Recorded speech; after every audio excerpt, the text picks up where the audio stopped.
Bismillahirrahmanirrahim. Assalamualaikum warahmatullahi wabarakatuh. Selamat pagi, selamat bertemu lagi di pembelajaran Bahasa Indonesia dengan Ibu. Bagaimana kabarnya hari ini? Semoga kita sehat selalu dan selalu ada dalam lindungan Allah Subhanahu wa Ta'ala. Amin.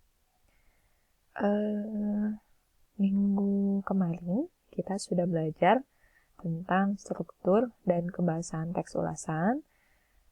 Di pertemuan kali ini, kita akan melanjutkan materi masih di bab teks ulasan. Ini adalah materi terakhir di bab teks ulasan, yaitu tentang menyusun teks ulasan atau langkah-langkah dalam menyusun teks ulasan.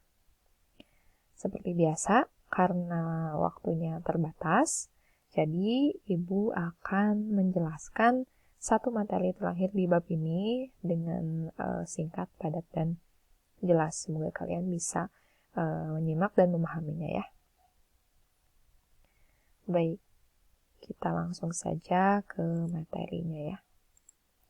Langkah-langkah dalam menyusun teks ulasan.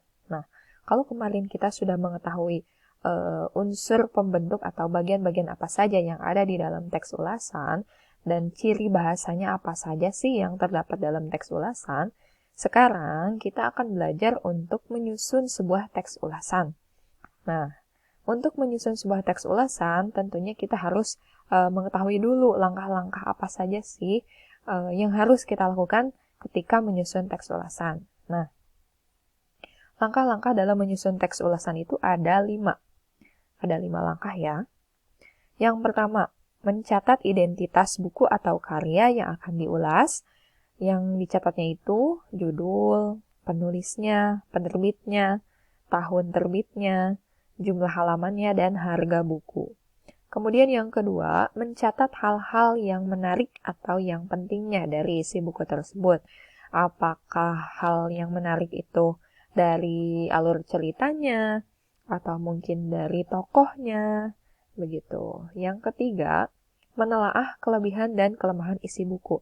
Nah, ketika kalian sudah membaca sebuah karya, apakah novel atau cerpen, tentu kalian mengetahui isi atau keseluruhan dari ceritanya.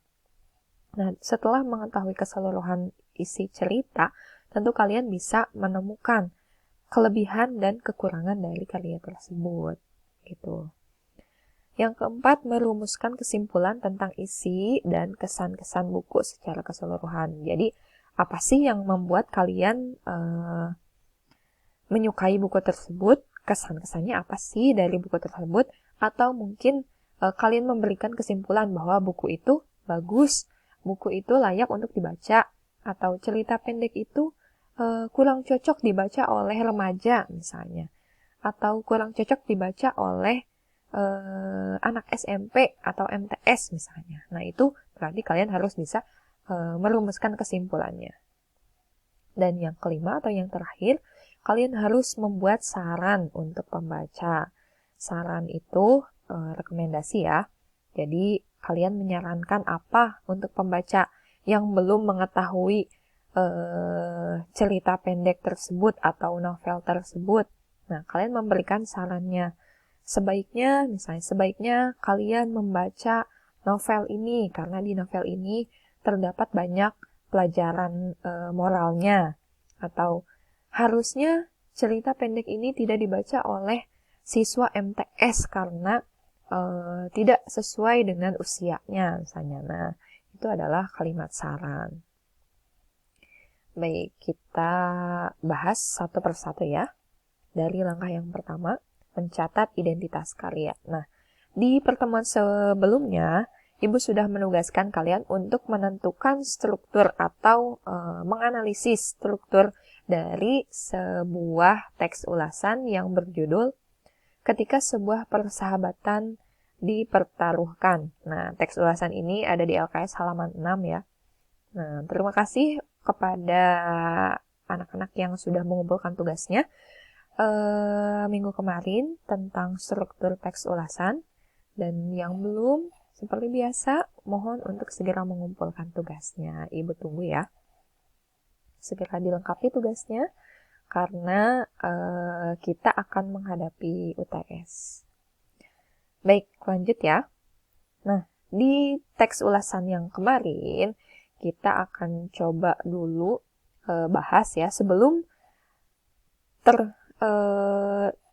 menjadi sebuah teks ulasan yang ada di LKS tersebut, tentunya penulisnya juga melakukan langkah-langkah dalam menyusun teks ulasannya, sehingga menjadi teks ulasan yang utuh satu teks gitu ya.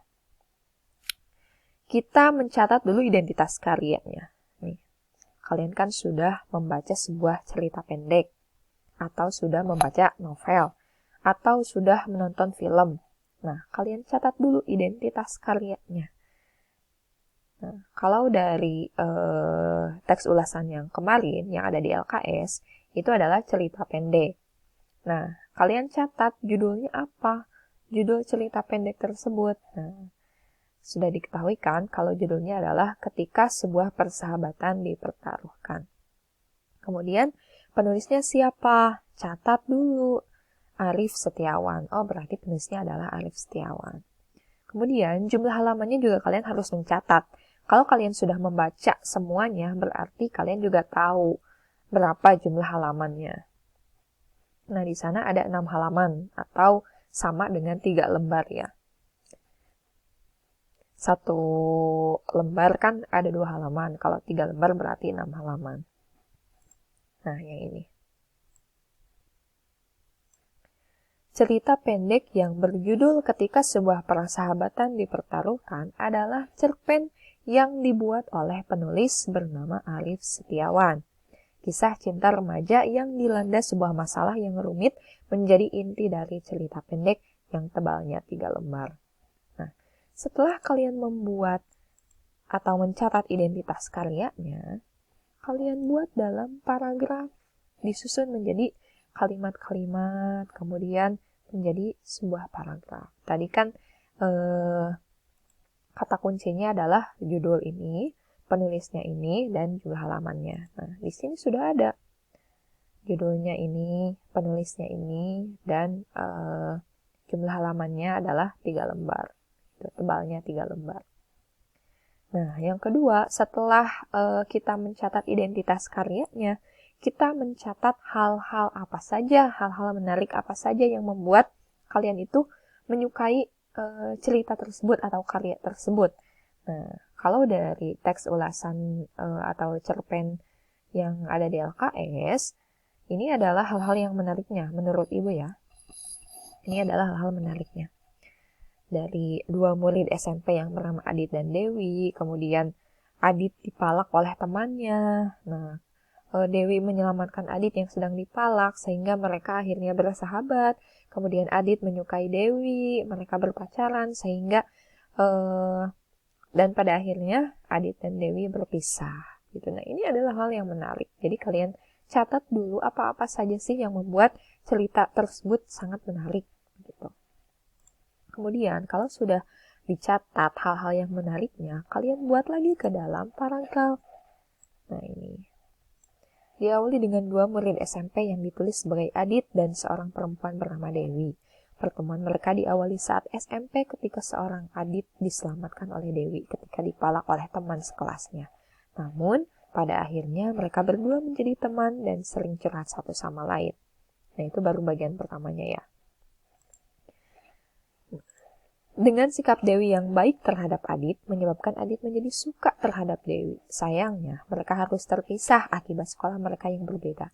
Kemudian saat SMA, Adit memiliki seorang pacar dan mereka putus, sehingga kemudian Adit berpacaran dengan Dewi. Hubungan mereka memiliki masalah karena mantan pacar Adit meminta berpacaran kembali dengan Adit. Tetapi Adit mengambil keputusan yang salah dengan kembali kepada mantan pacarnya. Adit kemudian meninggalkan Dewi tanpa penjelasan apapun. Nah, paragraf yang ini bisa dibentuk karena sudah dicatat dulu hal-hal yang menariknya.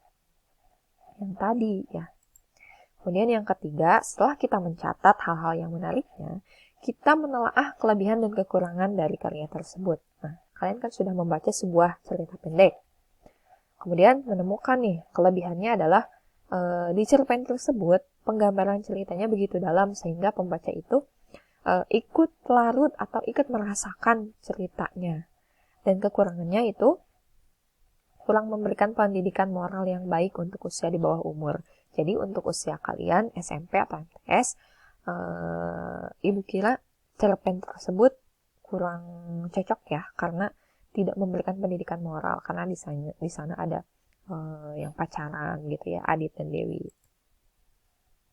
Nah, kalau sudah ditentukan kelebihan dan kekurangannya, kemudian dibuat ke paragraf lagi. Cerpen ini sangat menarik dengan penggambaran isi cerita yang begitu dalam. Hal ini tentu saja membuat pembaca cerpen ini merasakan berbagai perasaan yang dialami para tokoh dalam cerita. Sedangkan untuk kekurangan dari cerita ini adalah tidak cocok dibaca oleh anak-anak yang masih di bawah umur.